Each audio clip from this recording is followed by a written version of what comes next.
Now, again, a sound atheist, a sound racist, a sound bigot, can't be too careful with his reading. When we were marching on the streets, the extreme left, the communists, were sort of taunt us with chants that you're just the stormtroopers of capitalism.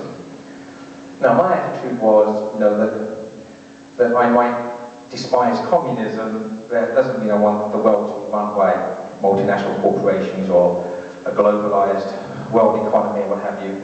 And I refuse to accept what the communists want people to accept, that they are the only alternative to the present state of things. So I started to look for, I refuse that the communists are the only answer, so what are the people saying? And at this stage, someone said, well, have you read the distributist ideas of Chesterton and Belloc? No, I haven't. Well, this person also said, well, you need to read one particular essay by Chesterton called Reflections on a Rotten Apple. And it's in a book called The Well and Shadows. And this book was out of print. The Chesterton revival that we see now hadn't really taken off at that stage. But I managed to get hold of a copy, and I started reading. But this essay was 2/3 of the way through the book. But I started reading from page 1. And this was one of Chesterton's last books, published in 1935. So several of the essays in this book were attacks upon the new heresy of race. Adolf Hitler having come to power 2 years earlier in Germany. And so I was reading this, and of course, the rest of the essays were defences of the Catholic Church, with various modern attacks upon it, including the heresy of race. And in some respects, it felt like the rug being pulled out underneath my prejudices, because I couldn't logically defeat Chesterton's arguments. They made sense.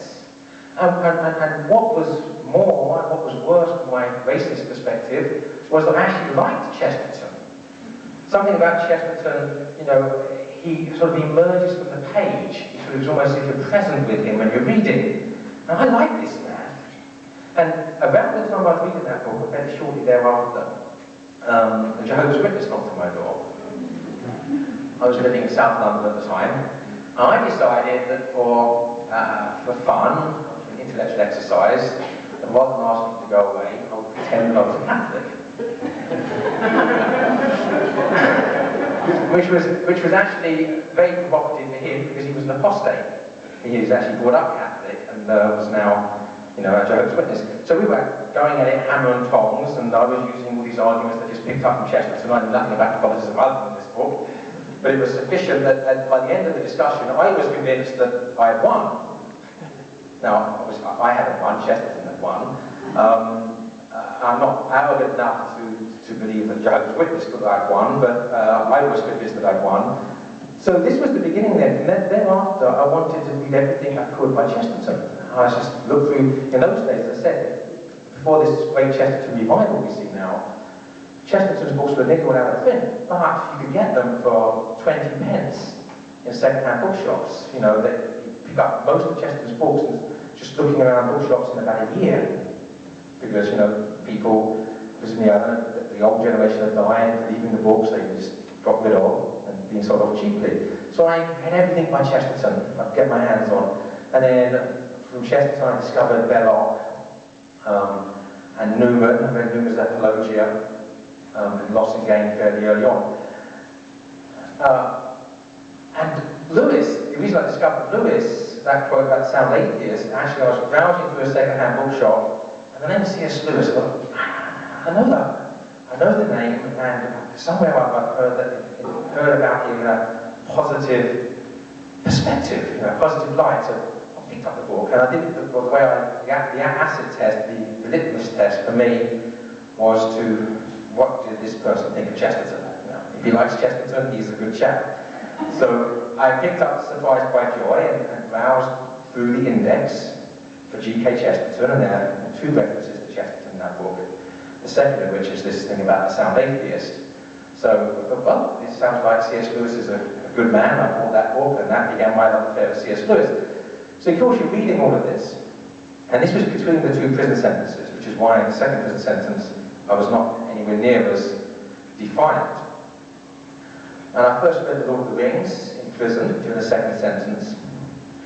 It's a big book. I've always found it very daunting, but when you're stuck in a prison cell, all of a sudden you have loads of time in your hands, and The Lord of the Rings seems like a great book to read. And also during the second prison sentence, right at the beginning, the first week or so, someone sent me some rosary beads. And, you know, I picked these things up, and I had a great desire to pray. I'd never prayed in my life. And I didn't know the Hail Mary, I didn't know the Glory Be, I didn't know the Creed, the Apostles' Creed, and I'd forgotten the Our Father, which I'd been taught in the Protestant version when I was about that high at school, in Power Fashion School Assembly. So of course I couldn't say the Rosary, but what I started to do was just to fumble and mumble inarticulate prayers on the beads. And that's when answers started pouring in.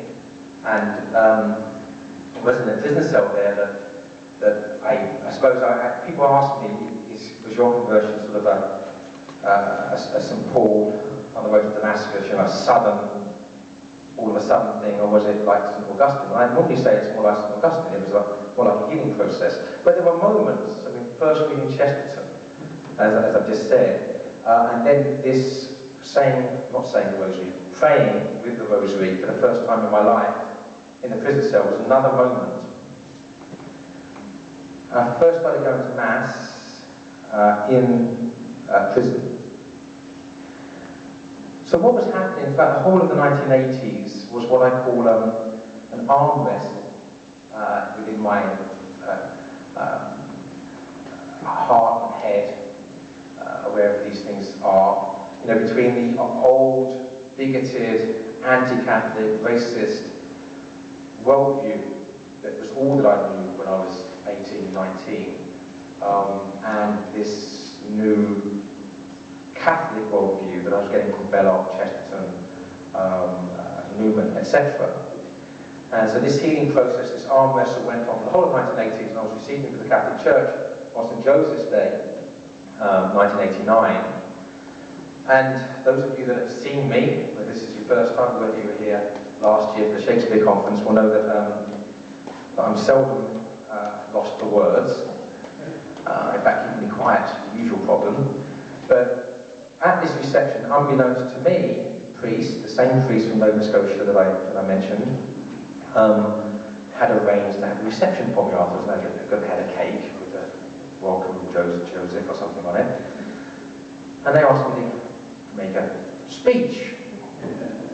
And for probably the first, and arguably the last time in my life, I was lost for words, tongue-tied, speechless. And all I could say was that I feel as if I've come home. And now, since 17, 18 years on from that event, if you ask me to make a speech, upon what actually being received in the church was about, I don't think I could actually say anything other than that. It still feels exactly like that, a coming home.